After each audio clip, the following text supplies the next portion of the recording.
올림포스의 신들은 인간과 신의 세계를 다스리며 영광 속에 살고 있었다. 그 중에서도 가장 강력한 존재는 제우스였다.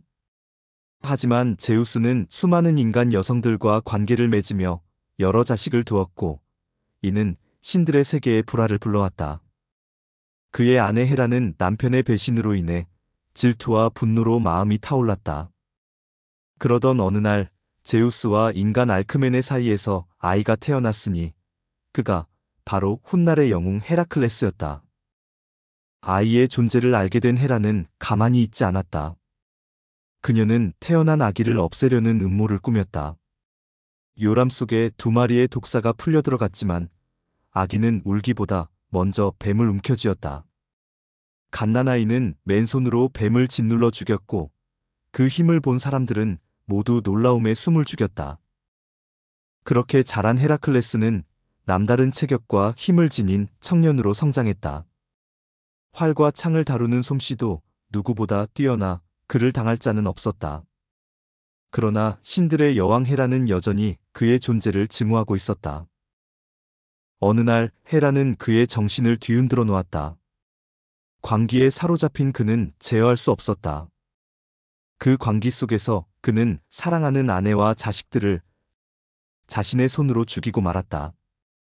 정신을 차린 순간 그는 죄책감과 절망 속에 무너졌다. 그는 델포이 신전에 찾아가 신탁에게 속죄의 방법을 물었다. 신탁은 그에게 왕 에우리스테우스의 명령을 따라 12가지 과업을 수행하라고 전했다. 이렇게 해서 세상에 전해질 헤라클레스의 12가지 과업이 시작되었다. 첫 번째 과업은 네메아의 사자를 무찌르는 일이었다. 무기조차 뚫지 못하는 사자의 가죽에 맞서 그는 맨손으로 목을 졸라 괴수를 쓰러뜨렸다. 이후 그는 사자의 가죽을 벗겨 망토로 걸치고 더욱 위험 있는 모습이 되었다. 두 번째 과업은 레르네의 히드라를 처치하는 일이었다. 머리를 자르면 두 개가 다시 돋아나는 무시무시한 괴물이 앞을 막아섰다. 그는 조카 이올라우스와 힘을 합쳐 불로 잘린 자리를 찢었다. 마침내 히드라는 쓰러졌고 헤라클레스는 독을 화살에 발라 강력한 무기로 삼았다. 세 번째 과업은 황금뿔을 가진 케리네이아의 암사슴을 잡는 것이었다. 그는 사슴을 따라 산과 숲을 헤매며 1년 가까이 추격한 끝에 마침내 붙잡았다. 네 번째 과업은 에리만토스의 거대한 멧돼지를 생포하는 일이었다. 그는 멧돼지를 깊은 눈 속으로 몰아넣고 결국 사로잡았다. 다섯 번째 과업은 아우게이아스 왕의 외양간을 청소하는 것이었다. 강물을 돌려 외양간으로 흘려보내자 더러운 축사가 단숨에 깨끗해졌다. 여섯 번째 과업은 스팀팔로스의 괴조들을 쫓아내는 것이었다. 그는 청동방울을 울려 새들을 몰아낸 뒤 활로 쏘아 떨어뜨렸다. 일곱 번째 과업은 크레타의 황소를 제압하는 것이었다. 황소의 뿔을 붙잡고 땅에 내리꽂으며 그 힘을 꺾었다. 여덟 번째 과업은 디오메데스의 사람 잡아먹는 말들을 길들이는 일이었다. 그는 디오메데스를 말들에게 던져먹이로 삼게 하여 말을 제압했다. 아홉 번째 과업은 아마조네스 여왕 히폴리테의 허리띠를 가져오는 일이었다. 처음에는 허리띠를 순순히 내주려 했지만 헤라의 계략으로 전쟁이 일어났다. 치열한 전투 끝에 그는 허리띠를 손에 넣었다. 열 번째 과업은 게리온의 소를 빼앗아 오는 것이었다. 그는 먼 여정을 거쳐 게리온을 쓰러뜨리고 소를 데려왔다. 11번째 과업은 헤스페리데스의 황금 사과를 가져오는 일이었다. 그는 아틀라스에게 하늘을 대신 들어주며 사과를 가져오게 했다. 교묘한 꾀로 아틀라스를 속여 사과를 손에 넣었다. 마지막 과업은 저승의 개 케르베로스를 생포하는 것이었다. 그는 하데스의 허락을 받고 케르베로스를 제압해 지상으로 끌어냈다. 이 광경을 본 에우리스테우스 왕은 두려움에 몸을 떨었다. 이렇게 헤라클레스는 12과업을 완수하며 죄를 씻었지만 그의 삶이 거기서 끝난 것은 아니었다. 그는 전쟁터에서도 활약하며 영웅으로 불렸다. 에우리토스 왕과의 갈등이 일어나 피할 수 없는 싸움에 휘말렸다. 그는 왕을 물리치고 왕국을 차지했지만 다시 신들의 분노를 사게 되었다. 신들의 저주는 또 다른 시련을 불러왔다. 그러던 중 그는 오이칼리아의 공주 이올레에게 마음을 빼앗겼다.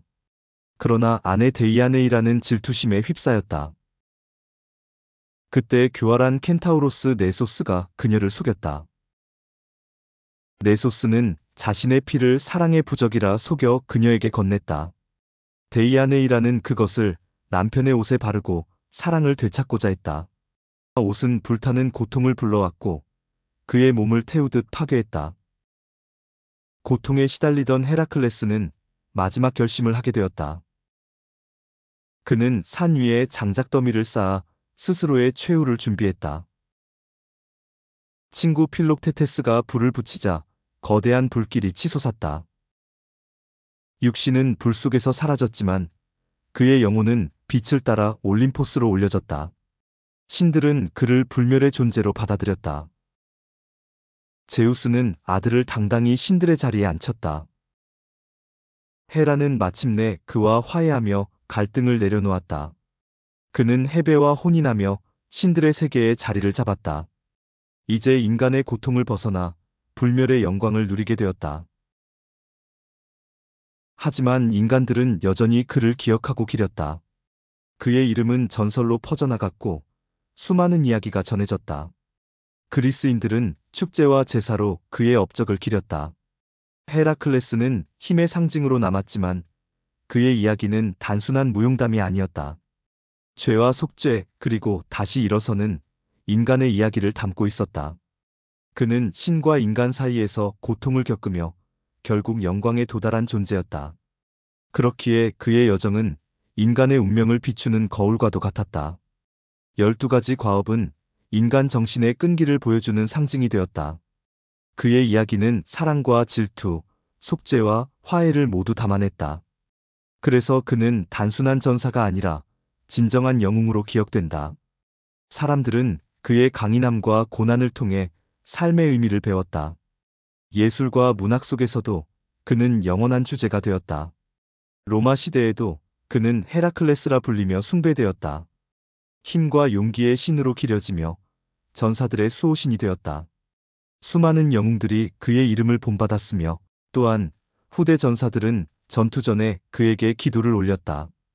그의 삶은 인간의 시련과 신의 축복을 동시에 보여주었으며 인간이 신과 맞서며 성장하는 이야기의 대표적인 인물이 되었다. 그의 죽음과 신격화는 사람들에게 영원한 영웅의 이미지를 남겼다. 신화는 단순한 이야기가 아니라 삶의 교훈으로 이어졌다. 헤라클레스는 신과 인간의 다리를 잇는 존재로 영원히 기억될 것이다.